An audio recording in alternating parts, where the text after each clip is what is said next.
I'll never forget the moment she said it. That one sentence, so simple yet so heavy, changed everything between us. We had been dating for 2 years, and I thought we were happy. Sure, we had our ups and downs like any couple, but I always believed we had something real, something worth fighting for. But that night, I realized I was the only one still fighting.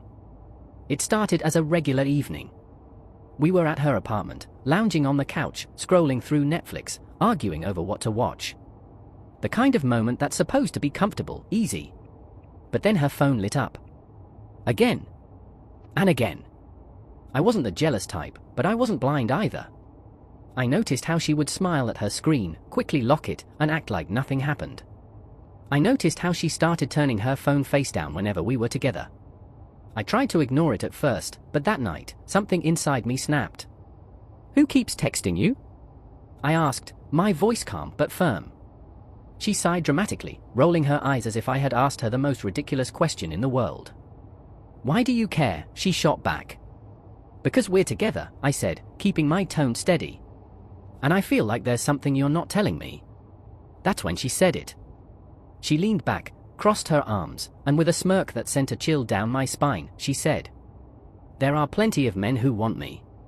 I just stared at her, waiting for her to take it back, to laugh and say she was joking. But she didn't. Instead, she picked up her phone and started scrolling like the conversation was over. At that moment, something inside me shifted. I realized I had been trying so hard to be the man she wanted, to keep her happy, to make her feel loved. But what about me? What about my worth? I nodded slowly, processing her words. Then, I stood up. "Good to know," I said. She looked up, confused. "What?" I grabbed my keys from the table, turned to face her one last time, and said, "If there are plenty of men who want you, then you won't miss me." Then I walked out. I expected her to chase after me, to call, to text, something. But she didn't.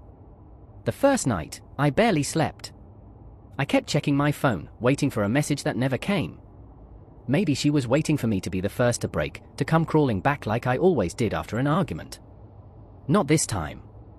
I focused on myself. I hit the gym, reconnected with old friends, started doing things I enjoyed but had neglected during our relationship. It felt good. It felt like freedom. Then, 2 weeks later, I got the text. "Hey." That was it. Just hey. I stared at my screen, debating whether to reply. But then I remembered, she had made her choice. And I had made mine. I left it on read. A month passed before I saw her again.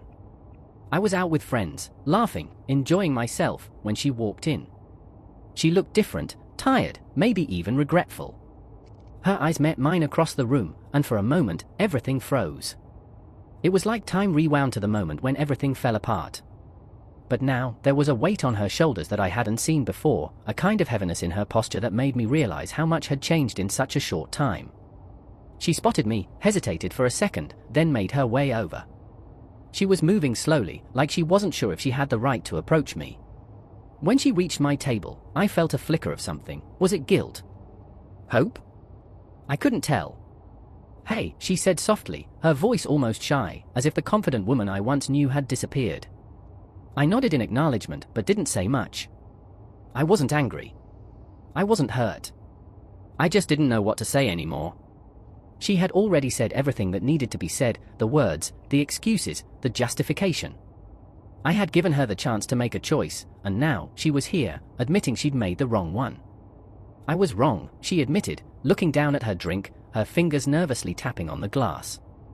I thought I had options, but they weren't real. Not like what we had.